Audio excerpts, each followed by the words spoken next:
was here, I had a good conversation with him for an hour and a half about actually how we build closer ties with India. It's something I'm really focused on because two-way trade under this Labour government's gone from 2.8 billion down to 2.3. You think about the most populous country on earth, the third biggest economy by 2030.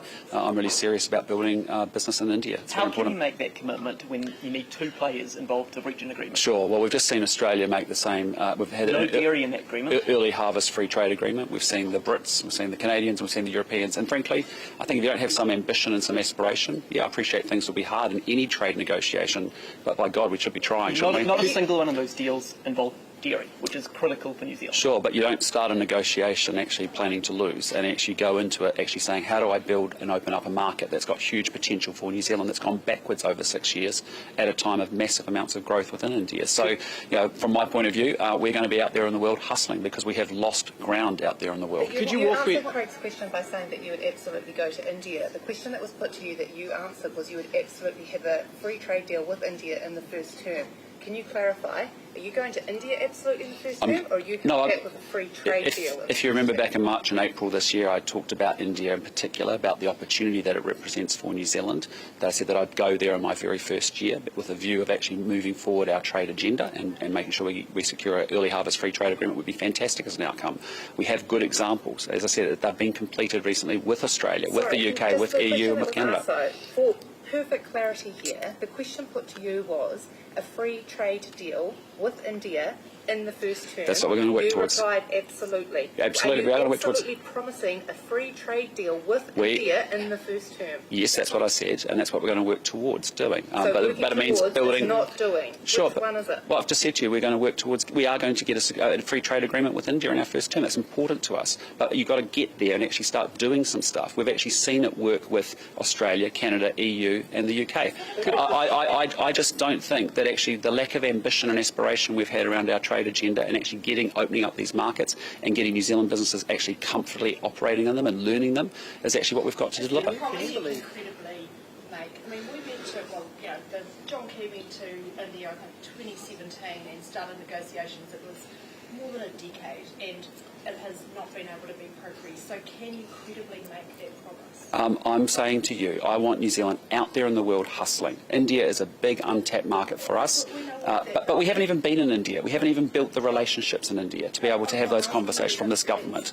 I get all the background about the relationships and everything, but is it a promise you can credibly make that you will deliver that trade deal in the first term? Well, I'm going to do everything I possibly can to do that. But I'm telling you, we have to do business in India. I don't understand how we go from 2.8 billion down to 2.3 in 6 years. We haven't even had people there, Nanaya Mahuta, the Foreign Minister, the Trade Minister. They haven't been hustling, building relationships with their counterparts in the Indian government. The Australians have done it. As I said, the Canadians have done it. The Brits have done it. The Europeans have done it. Why aren't we there hustling and doing it? Making that promise just hand the advantage to the Indians? Well, I've already had that conversation with some in the Indian government already. Say we want to deepen trade with you, and there's lots of ways that you can actually construct that and put a deal together. What's the response been when you've made those?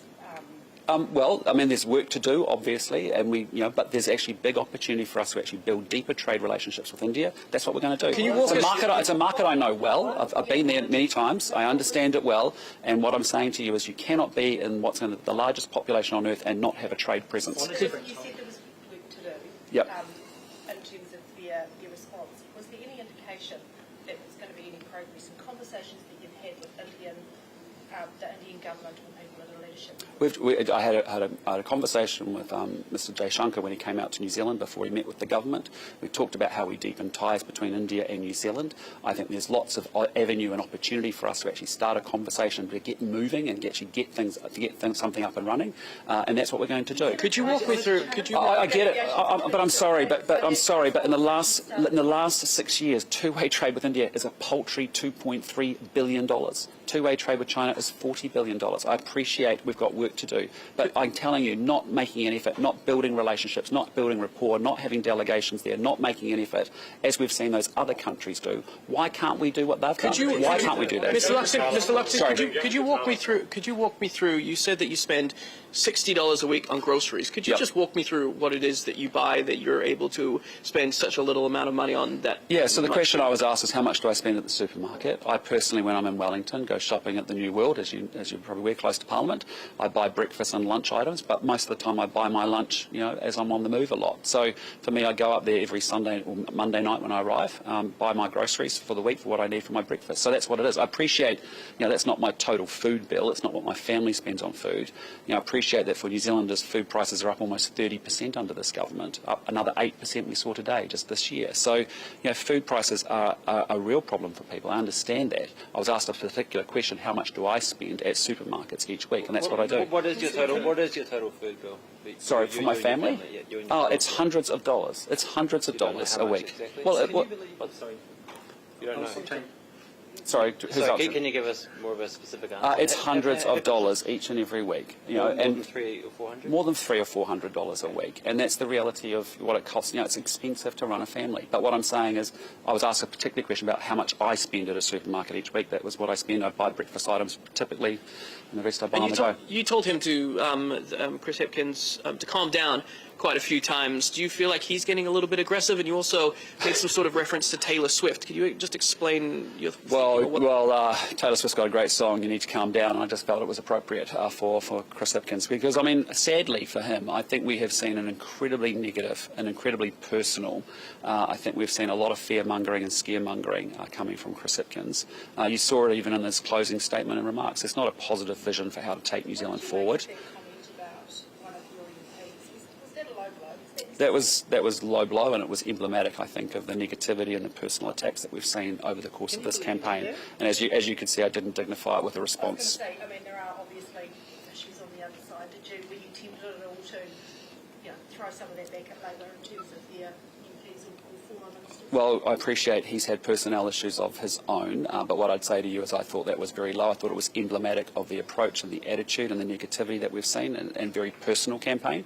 And as I said, I didn't think it deserved a response. My grandma used to say, you take the high ground when they take the low ground. That's what we're doing. Was it beneath the office? Struggled quite a bit during the debate to get your points across because he kept interrupting you. What did you make of his tactics? Well, I just think it's a sad thing for the New Zealand people. There are a lot of undecided voters watching tonight, and what you wanted to see was actually each of us present a positive plan of how we take the country forward. I was trying to do that, but clearly, he's decided very early on in this campaign to be very negative, very attacky, very personal. And I think as a Prime Minister, when you don't have a record to run on, you haven't got new ideas to take it forward. That's essentially why he's chosen that path in this campaign. I just think that's done New Zealand a disservice, unfortunately. And I think undecided voters actually wanted to hear from us as to what our positive plans were to take the country forward. I was trying to do that. I think I stayed very positive through the campaign. It's how I am as a person, frankly. I think we have a great country with huge potential ahead of us. I'm very excited about realising that potential together as a country, whether they're working with community organisations, our businesses, our governments, working together on those challenges. So, I think it just summed up exactly what we've been seeing, which is, just negativity, personal attacks, no plans and no track record to run on. How do you think the public will react to those sorts of jibes or comments? I don't think the public like it. I think they find it disrespectful. I was trying to help him by actually saying, look, mate, you do need to calm down a little bit, because I don't think it looks prime ministerial. I don't think it's what New Zealanders want to see from a Prime Minister, and I just don't think it's in our culture and our values that we like to see that level of disrespect. One of the criticisms was that you weren't directly answering questions, and I think the debate around beneficiaries and how much they would get under National and under Labour was one particular one.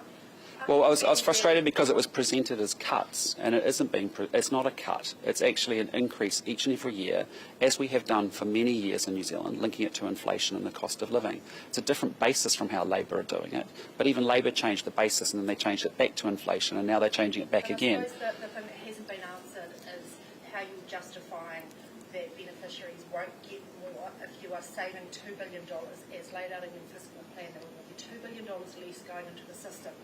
So it's a direct response, I suppose, to that question about the impact. That's relative to Labour's fiscal plan or projection, not relative to the... If you were not elected. Yes, but what I'm saying to you is it's not right to present it as a cut. All we're doing is adopting the convention that has existed for a long time, so that over the long run, what you want to do is to make sure that people are protected and their purchasing power is protected, and that's why we've chosen that basis. I appreciate Labour is saying they're proposing that going forward they'll use a different mechanism for actually doing it, but it doesn't make it that we've got a cut. But I'm just asking, I suppose, the acknowledgement that there will be $2 billion less going into the system, and Look, absolutely, and to talk about cuts, and you're saying Relative to the Labour proposal. You've identified it Yes. as saving. Yes. That's the acknowledgement is that there will be beneficiaries as a whole will receive $2 billion less over 4 years under national. Not relative to, it's not a cut from what we have today. But What I'm saying to you is relative to the fiscal track that Labor is laying out. Yes, I agree with you. We're paying less. We're actually going to spend less than that in welfare. But the way it's presented always, and the way with the misinformation that's come from the Labor side, is that we're actually making cuts, and that's the messaging that's gone out to beneficiaries. And I'm trying to make it really clear to them. I don't think that scaremongering is actually what we're saying. We're saying The question is about justification. Sorry. By that definition, your pledges to protect health and education spending are null and void. You could increase the health and education by a couple of dollars, it still goes up, but it's less than Labour. That would be a cut. We are increasing health and education spending, as you know, and I've made that commitment some time ago. We're also moving money from the centre to the front line to make sure that money is better spent to get better outcomes. All I'm reacting to is that when people simplify the question down to present it as a cut, it's not a cut, and it's not fair for beneficiaries to hear that, because I know what the game on the other side is to say that actually it's benefit bashing. It's not. We care about people on benefits. We want to make sure their purchasing power is protected. We think that's the best long-run mechanism to do it. Yes, it's a different basis from how Labor may be approaching it this time, having changed it multiple times. Put it this way, why is it wrong for Labor to put an extra $2 billion into the system? That's their decision. That's their why choice. Is that wrong? Why that's are you not doing that? Well, because we think the better way is actually to give people protection and actually protect their purchasing power of their benefit by making sure every year there's an increase linked to inflation, linked to the cost of living, and as a result that will move Is Labor making it too easy for beneficiaries? Sorry. Is Labor making life too easy for beneficiaries so they're not going to get into Well, the the job? point, there's two parts to it. One is we'll make sure that beneficiaries get a cost of living adjustment each and every year. Two, we're going to make sure that we actually grow this economy and get people off welfare and into work. I personally find it very offensive that actually Chris Hipkins' government hasn't put 60,000 more people on unemployment when we've got workers. That's a really serious opportunity. If you cannot move people when we've got all the conditions for employment right, well, when the hell will we actually do it? Your MP, Andrew Bailey, has got undisclosed shares that should have been disclosed through pecuniary interest. He went hard after Michael Wood for not disclosing his shares. Have you spoken to Andrew Bailey about this? And I haven't had a chance to do that. As I understand, he's complied with the rules. What I just say to you also is he's not the Minister of Transport with an investment in Auckland Airport shares. And that's why in August, after the Michael Wood issue, we've come together with the other political parties to say we want real clarity around that. And so that's where we stand with that. At the moment, where he's at, you are completely comfortable with it and he hasn't done anything? As I understand it, he's complied with the rules. As I said to you, he's not a minister. He doesn't have a conflict of interest with respect to being Minister of Transport with Auckland Airport shares. And importantly, all parties actually want clarity about exactly what happens with what's defined within the trust structures. Shut down the greyhound industry tonight, or is that just a personal preference? Do you follow? Oh no, it's something that there's been a greyhound review that's been going on. That has yet to be completed. And is that party policy now, though, or is it just something you said as a general sort of... No, that's always been our position, which is that we're very aligned with the government having undertaken a review. We think that's good, and I think the most likely outcome is that it will, the future for greyhounds doesn't look great, but we actually need to see the outcomes of that review, and then we'll lock that decision in. Okay, we've got to go. Okay, sorry guys, last question. When you book your benefit changes, there will be a minus in front of the $2 billion. How is that not a cut? There's a minus in front of it. Because every year beneficiaries are going to get an increase adjusted for inflation and for the cost of living, so we protect their purchasing power. Okay, team, thanks so much. Enjoy tonight. Thanks so much. Again, I think 24 hours out from an election, it's irrelevant what I think about it now. It's really about the New Zealand people, and I think they know we've got a positive plan for the future, and we can take this country forward, and it's really in their hands now. Thank you. Appreciate it. Cheers.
That might take me off to what's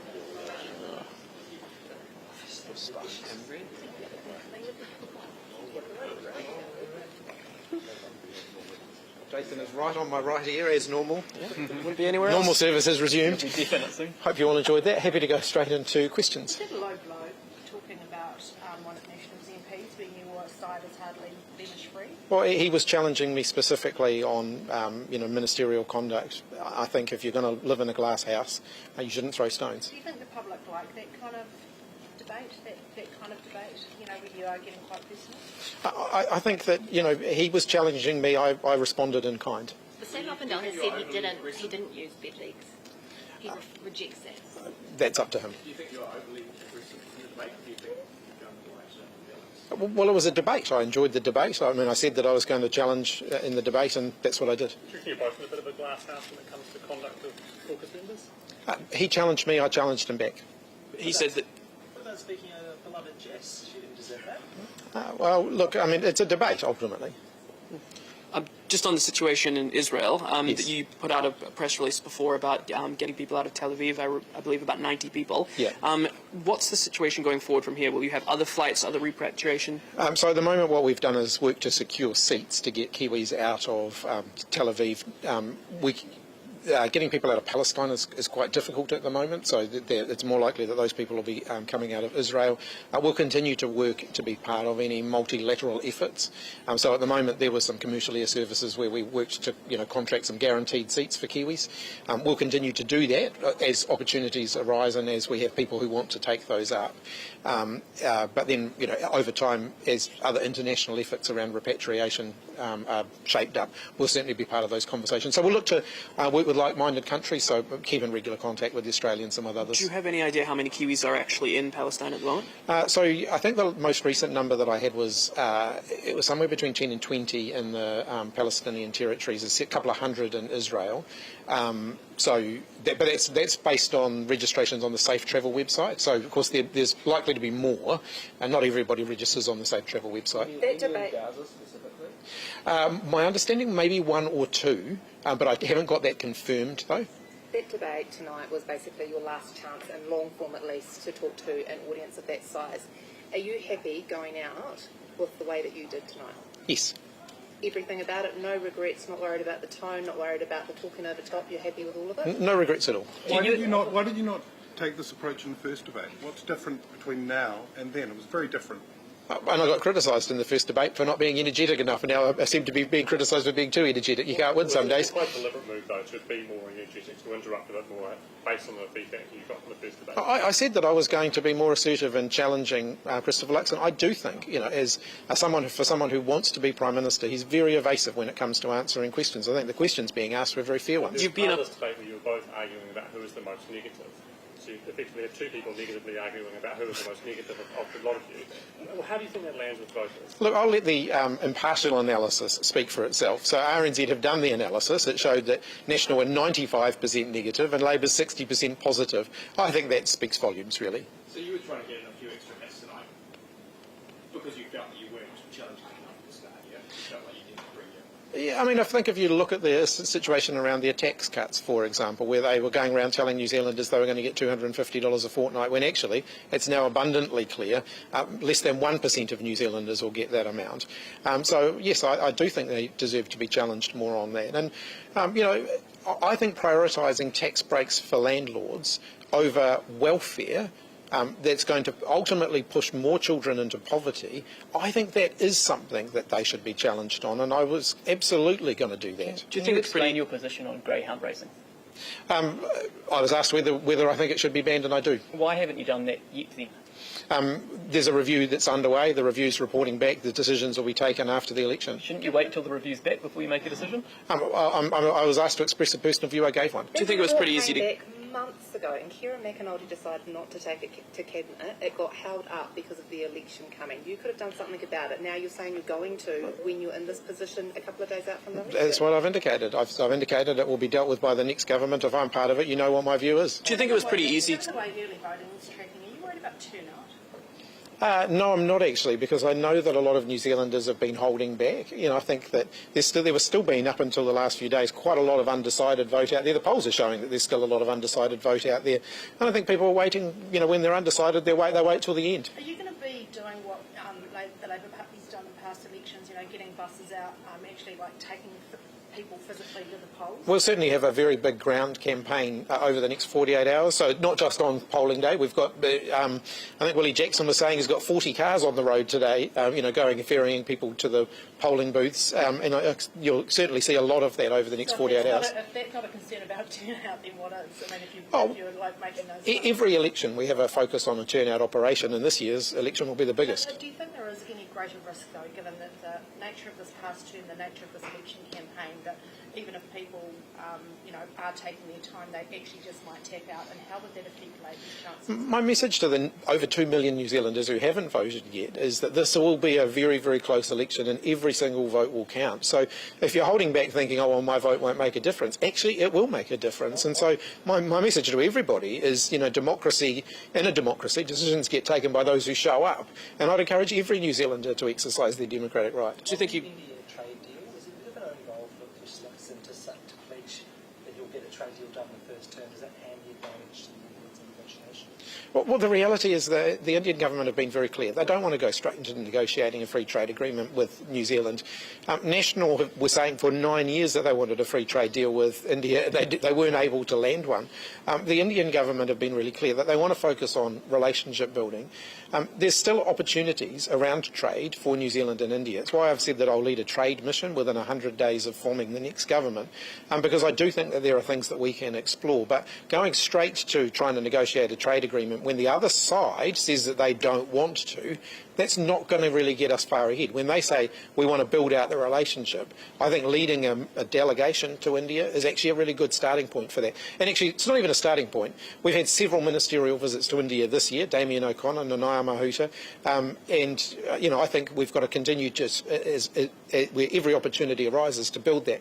But also, India is one opportunity for New Zealand. We've signed a free trade agreement with the European Union. We've got entry into force with the UK Free Trade Agreement. We're in the CPTPP, which opens up a number of new markets for us. We've got the China Free Trade Agreement upgrade. I think our track record on trade is a really positive one, actually, and I'd challenge anyone to find a government, a New Zealand government in recent history, that's got a better record on trade than ours. Do you think that you got under Chris Luxon's skin tonight? Oh, other people can judge that. Do you think that this campaign has focused on the issues that matter to people, or has been caught up in negative Nancy mudslinging for the most part? I think issues like child poverty, I think issues like climate change, I think issues like investing properly in health and education, I think these things do matter to people. Issues around the cost of living matter to New Zealanders. Do you think that those are the issues that actually voters every day, every night, in the morning, on the radio, whatever, have actually been hearing? Or do you think the messages have largely, probably in fault because of the campaign chairs going back and forth with each other, constantly having little goes at each other, do you think that's more what people have been hearing in this campaign? Well, certainly those are the issues that I have been talking about in this campaign. And the other issue that I have been talking about is what a future shape of government might look like. Values do matter. As Prime Minister, every day you make dozens, if not some days, hundreds of decisions, and you bring your values to the fore in making those decisions. So I think those are legitimate things to debate during an election campaign. On this campaign, though, and be proud of having put a positive message out there and actually focused on the issues that matter to people, or do you accept, and with the benefit of hindsight, that there actually has been a reasonable amount of negativity and back and forth between, in particular, the campaign chairs and the finance spokespeople? I think a 60-40 balance is about right. So about 60% of our messaging has been positive, about 40% of it has been challenging the other side. I think, no, it's been challenging.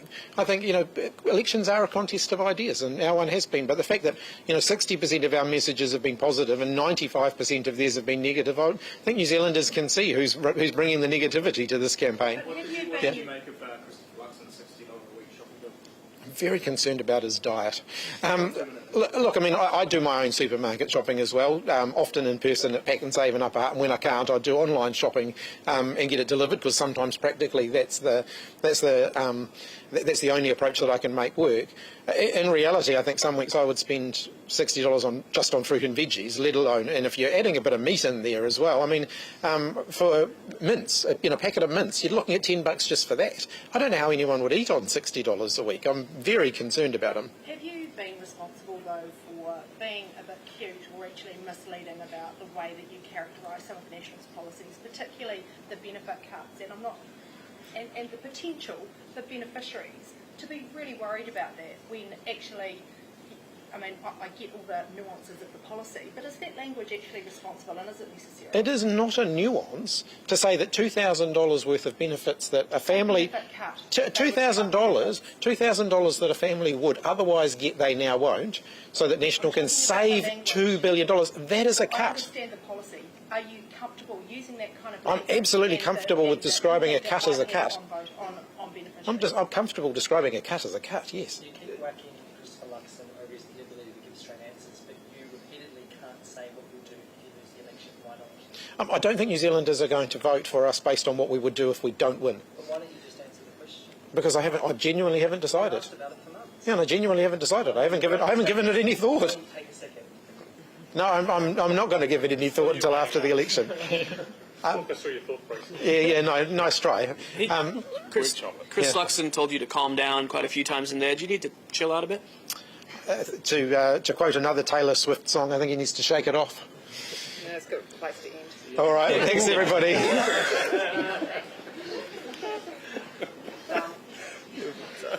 At least it wasn't a